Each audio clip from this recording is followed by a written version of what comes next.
જીવન ચરિત્ર વિશે જાણીશું।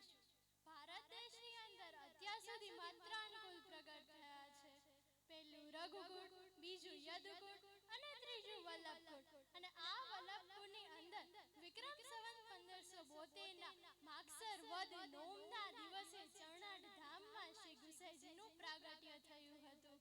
श्री गुसाईजीना पिताजीનું નામ શ્રી વલ્લભાચાર્યજી હતું, જે શ્રી મહાપ્રભુજીના નામથી ઓળખાય છે। અને તેમની માતાનું નામ શ્રી મહાલક્ષ્મીજી હતું, જે અક્કાજીના નામથી ઓળખાય છે। શ્રી ગુસાઈજી બાળપણથી જ ખૂબ જ ચપળ અને અનેક કલામાં માહિર હતા, જેમ કે ઘોડેસવારી, નૃત્ય કલા, સંગીત અને શૃંગારમાં તેઓ નિપુણ હતા।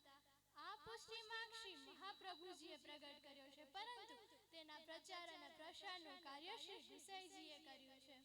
શ્રી ગુસાઈજીના સમયમાં આ પુષ્ટિ માર્ગના પ્રચાર અને પ્રસારનું કાર્ય ખૂબ જ ઝડપથી અને મોટે પાયે થયું હતું, તથા આપશ્રીએ પોતાના જીવન દરમિયાન અનેક ગ્રંથોની રચના કરી છે। તેમણે સર્વપ્રથમ શ્રી સર્વોત્તમ સ્તોત્રની રચના કરી છે, જેમાં શ્રી વલ્લભ પ્રભુજીના 108 નામોનું વર્ણન કરવામાં આવ્યું છે। શ્રી ગુસાઈજીએ સેવા માર્ગમાં અષ્ટછાપ કીર્તનકારની રચના કરીને ઉત્સવના રાગ, ભોગ અને શૃંગારનું નિરૂપણ કર્યું છે।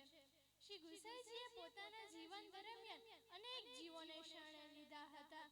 તેમણે સર્વપ્રથમ નાગજી ભટ્ટને શરણે લઈને તેમને બ્રહ્મ સંબંધ આપ્યું હતું, તથા આપશ્રીએ 252 વૈષ્ણવોના સુંદર જીવનનું ઘડતર કર્યું છે।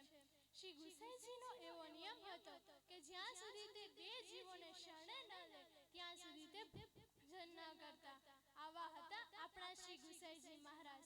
એટલે તો આપણે જ્યારે શ્રી ગુસાઈજીની જય બોલાવીએ છીએ ત્યારે શ્રી ગુસાઈજી પરમ દયાલ કી જય એમ બોલીએ છીએ। અત્યારે વલ્લભપુરના લાડીલા એવા પૂજ્ય શ્રી પિયુષ બાવા અથાગ પરિશ્રમ લઈને આપણને સૌને પુષ્ટિ માર્ગના જ્ઞાન અને સંસ્કાર આપવા માટે આવા દિવ્ય અને ભવ્ય શ્રી પુષ્ટિ સંસ્કાર ધામનું નિર્માણ કરી રહ્યા છે। તો આવો આપણે સૌ પણ સાથ અને સહકાર આપીને પૂજ્ય જેજેના અથાગ પરિશ્રમને સાકાર કરીએ। અહીંયા હું જેજેશ્રીના ચરણોમાં મારા વક્તવ્યને વિરામ આપું છું। બોલ શ્રી વલ્લભાધીશ કી જય। શ્રી ગુસાઈજી પરમ